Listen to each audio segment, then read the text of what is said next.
नमस्कार, उत्तराखंड समाचार में आपका स्वागत है। मैं देवेंद्र प्रसाद। सबसे पहले मुख्य समाचार।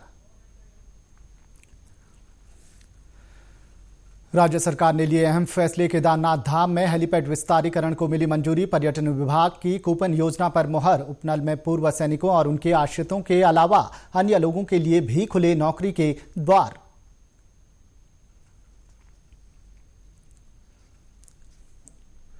श्रद्धालुओं के लिए खुले श्री हेमकुंड साहिब के कपाट। कोरोना के कारण 3 माह बाद शुरू हुई यात्रा से संगत में उत्साह।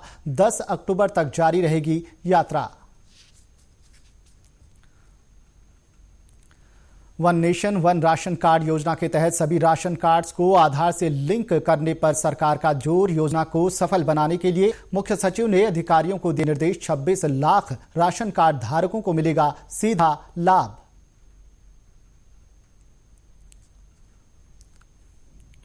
और जिम कॉर्बेट नेशनल पार्क में तितली त्योहार की धूम। बॉम्बे नेचुरल हिस्ट्री सोसाइटी प्रदेश से कर रही तितली गणना की शुरुआत। आयोजन से तितलियों के संरक्षण और पर्यटन गतिविधियों को मिलेगा बढ़ावा। अब खबरें विस्तार से। मुख्यमंत्री त्रिवेंद्र सिंह रावत की अध्यक्षता में उत्तराखंड कैबिनेट की अहम बैठक हुई। शासन के फैसलों को लेकर जानकारी देते हुए कैबिनेट मंत्री मदन कौशिक ने कहा कि केदारनाथ धाम में स्थित हेलीपैड के विस्तारीकरण को मंजूरी दे दी गई है, जिससे आने वाले समय में केदारनाथ धाम में चिनूक हेलीकॉप्टर उतर सकेगा। उन्होंने कहा कि हेलीपैड का विस्तार वायुसेना के साथ चर्चा करने के बाद किया जा रहा है। धाम में हमारा जो हेलीपैड था, वायुसेना के साथ बैठकर चिनूक हेलीकॉप्टर वहाँ उतर जाए, जिससे कि हमारी बड़ी बड़ी मशीनें और कुछ ऐसी चीज़ें आनी है जो वहाँ इजी आ जाए, उसके लिए उसका विस्तारीकरण किया जाना था। उसमें 100 × 50 मीटर की बढ़ोतरी होनी थी। आज उसकी अनुमति प्रदान की गई है। उसमें कुछ हमारी हट इत्यादि बीच में आ रही थी, उनको हटाया जाएगा और उसको अनुमति दे दी गई है। वहीं शासन ने पर्यटन विभाग में कूपन योजना को मंजूरी दी है। उन्होंने कहा कि कोरोना काल या इसके बाद जो भी पर्यटक राज्य में आकर 3 दिन तक निवास करेगा, उसको बिल में 25% या अधिकतम 1,000 रुपये की छूट सरकार की तरफ से दी जाएगी। जो यात्री कोविड के बाद, अब कोविड काल में उत्तराखंड भ्रमण पर आएंगे, उनको 1,000 तक की हम एक कूपन हमने लागू किया है। वो कूपन हम उन्हें देंगे। वो जो होटल में ठहरेंगे, या तो 3 दिन ठहरेंगे तो 3 दिन में 25% होटल में छूट और मैक्सिमम 1,000।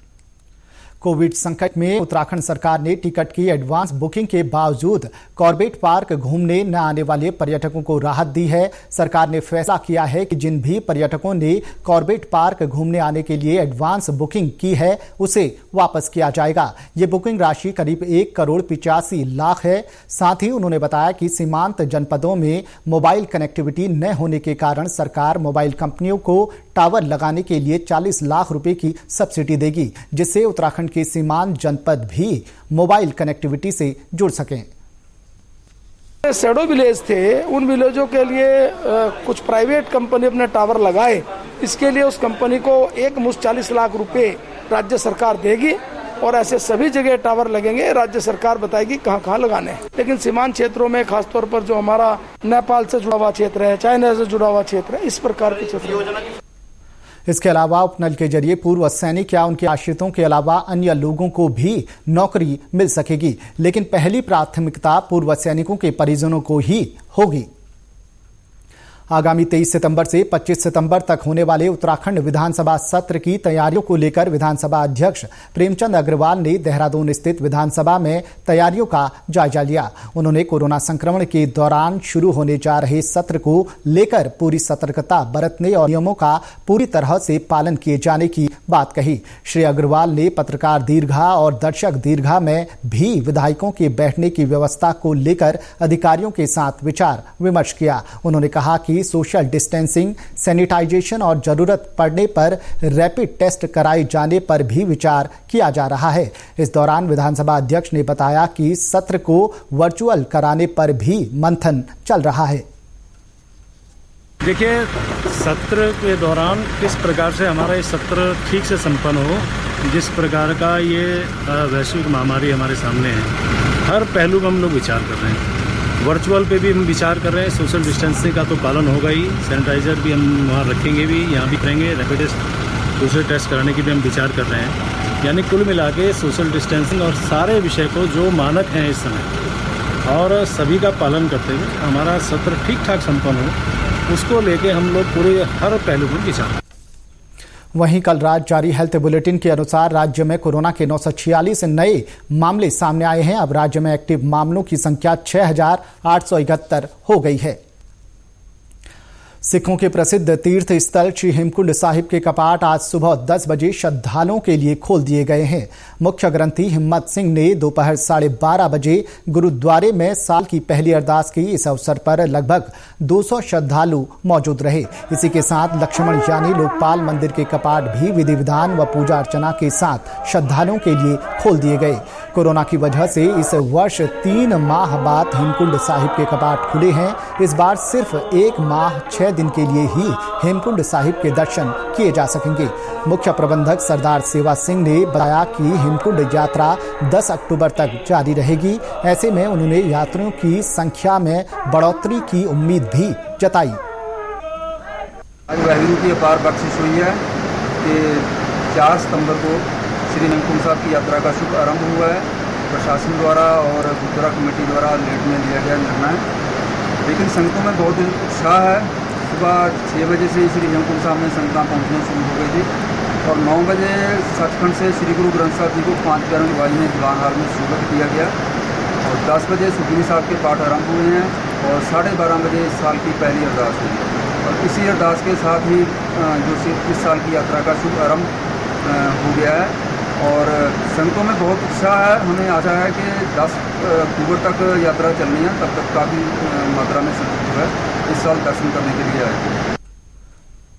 राष्ट्रपति रामनाथ कोविंद शनिवार को शिक्षक दिवस के अवसर पर कल 11 बजे देश के 47 शिक्षकों को वर्चुअली राष्ट्रीय शिक्षक पुरस्कार से सम्मानित करेंगे। वहीं उत्तराखंड के बागेश्वर जिले के राजकीय हाई स्कूल पुडुकुनी के प्रधानाचार्य डॉक्टर केवलानंद कांडपाल और Eklavya model residential school Kalsi की उप प्रधानाचार्य सुश्री सुधा पेन्यूली को राष्ट्रपति द्वारा राष्ट्रीय शिक्षक पुरस्कार से नवाजा जाएगा।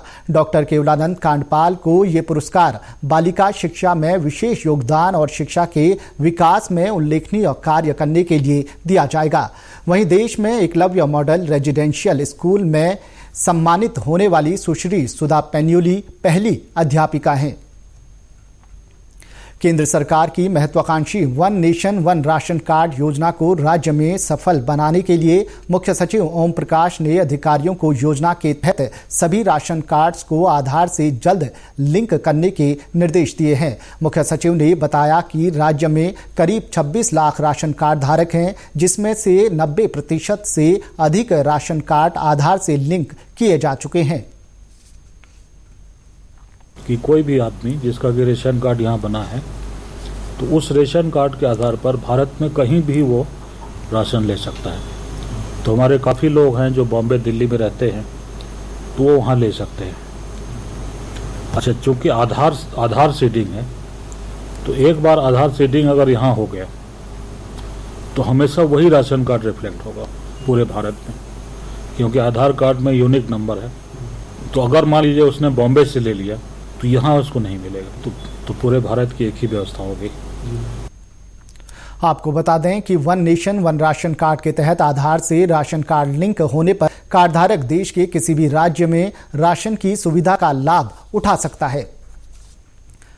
मुख्य सचिव ओम प्रकाश ने वीडियो कॉन्फ्रेंसिंग के माध्यम से संबंधित जिलाधिकारियों से ऋषिकेश कर्णप्रयाग रेलवे लाइन निर्माण के प्रगति के संबंध में समीक्षा की। उन्होंने जिलाधिकारियों को निर्देश दिए कि वे रेल विकास निगम लिमिटेड के साथ समन्वय बनाकर हर तरह की प्रशासनिक सहायता उपलब्ध कराएं। साथ ही कार्यों में गुणवत्ता, गति और पारदर्शिता का विशेष ध्यान रखने की बात कही। उन्होंने जल संस्थान को भी जल्द पाइपलाइन शिफ्टिंग का कार्य पूरा करने और रेल लाइन से संबंधित भूमि अधिग्रहण के कार्य के बाद भूमि मुआवजा संबंध कार्य प्राथमिकता के आधार पर किए जाने की बात भी कही। साथ ही टनल निर्माण और अन्य निर्माण से होने वाले मलबा के निस्तारण की समुचित व्यवस्था सुनिश्चित किए जाने को लेकर अधिकारियों को निर्देश दिए। रामनगर के गांव क्यारी खाम में इन दिनों तितली त्योहार चल रहा है, जिसे स्थानीय भाषा में तितली त्यार कहा जाता है। ये त्यार तितलियों के संरक्षण के साथ ही पर्यटन को प्रोत्साहित करने के लिए मनाया जा रहा है। वहीं बॉम्बे नेचुरल हिस्ट्री सोसाइटी तितली त्यार के जरिए देश में तितली गणना की शुरुआत उत्तराखंड से करने जा रही है। ये गणना देश भर में 30 सितंबर तक चलेगी। देश के 24 राज्यों, 2 केंद्र शासित प्रदेशों के 200 जिलों में गणना का कार्य किया जाएगा, जिसमें 50 संस्थाओं की मदद भी ली जा रही है। पर्यटन को लेकर अगर हम देखें तो कॉर्बेट में जो पर्यटन हो रहा है वो बाघ और हाथी के अलावा जो है चिड़ियों पर आके रुक जाता है, परंतु मेरा मानना है कि तितलियों के क्षेत्र में अपार संभावनाएं हैं और लगभग 150 से अधिक प्रकार की प्रजातियां यहाँ पर देखी जाती हैं और अगर गहन अध्ययन किया जाए तो डेफिनेटली ये ज़्यादा होंगी। अगर हम स्थानीय स्तर पर इसको प्रमोट करें और मार्केट करने की कोशिश करें तो जहाँ एक और इससे जो है संरक्षण होगा तितलियों का, वहीं साथ ही साथ जो है पर्यटन की भी संभावना इससे बढ़ेगी और स्थानीय लोगों को रोजगार उपलब्ध हो सके। कॉर्बेट में तितलियों की सैकड़ों प्रजातियां पाई जाती हैं। इन तितलियों के जीवन चक्र की रहस्य, उनकी प्रजातियां और उनके आवास को लेकर इस त्योहार के जरिए तितली प्रेमी आसानी से जानकारी पा सकते हैं। वन्यजीव प्रेमी संजय छिमवाल का कहना है कि इस तरह के आयोजन से पर्यटन के साथ ही स्थानीय लोगों के रोजगार के अवसर बढ़ते हैं। जी, पहली बार हमारे देश में पूरे देश से 50 से ऊपर ऑर्गेनाइजेशंस जो wild life conservation, butterfly conservation में काम करती हैं, वो साथ में जुड़ के तितलियों की गणना करने वाले हैं। ये गणना 24 स्टेट्स और 2 यूनियन टेरिटरीज में हो रही है। 200 डिस्ट्रिक्ट से ज़्यादा डिस्ट्रिक्ट इंडिया में साथ में मिलके सितंबर के महीने में गणना करेंगे तितली की। इस गणना से हमें ये अनुमान लगेगा कि तितली कितनी है, इनकी संख्या कम हो रही है या ज़्यादा हो रही है, और अगर कम हो रही है तो हम इसके बारे में क्या कर सकते हैं इसकी संख्या बढ़ाने के लिए। गढ़वाल मंडल आयुक्त रविनाथ रमन ने हरिद्वार में जारी महाकुंभ के निर्माण कार्यों का निरीक्षण किया। उन्होंने सभी कार्य दिसंबर तक पूरे होने की उम्मीद जताई है। उन्होंने कहा कि कोरोना महामारी के चलते सभी कार्यों में 2 से 3 माह का विलंब हुआ है। निर्माण कार्यों के प्रति संतोष व्यक्त करते हुए उन्होंने कहा कि कार्यों की गुणवत्ता मापने के लिए थर्ड पार्टी असेसमेंट किया जाएगा।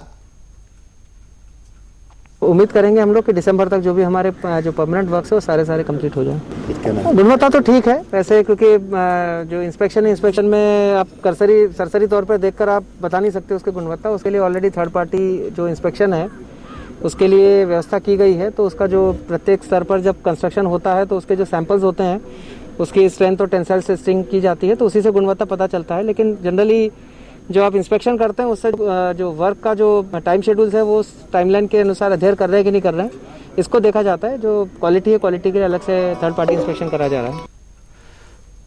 गौरतलब है कि 2021 में हरिद्वार में महाकुंभ का आयोजन होना है, जिसको देखते हुए निर्माण कार्य प्रगति पर हैं।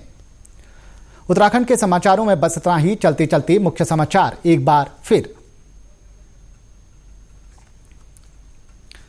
राज्य सरकार ने लिए अहम फैसले। केदारनाथ धाम में हेलीपैड विस्तारीकरण को मिली मंजूरी। पर्यटन विभाग की कूपन योजना पर मुहर। उपनल में पूर्व सैनिकों और उनके आश्रितों के अलावा अन्य लोगों के लिए भी खुले नौकरी के द्वार।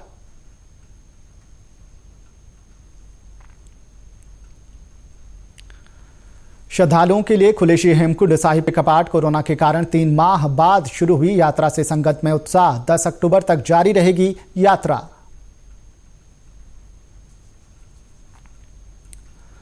One nation one ration card योजना के तहत सभी राशन कार्ड्स को आधार से लिंक करने पर सरकार का जोर। योजना को सफल बनाने के लिए मुख्य सचिव ने अधिकारियों को दिए निर्देश। 26 लाख राशन कार्ड धारकों को मिलेगा सीधा लाभ।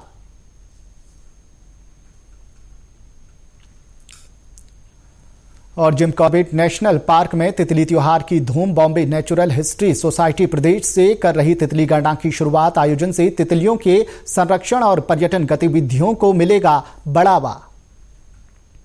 उत्तराखंड की खबरों के लिए आप हमसे सोशल मीडिया पर भी जुड़ सकते हैं। हमारा ट्विटर हैंडल है DDNews_देहरादून। हमारा फेसबुक पेज है DD न्यूज उत्तराखंड और हमारे YouTube channel DD news Uttarakhand को भी सब्सक्राइब करें।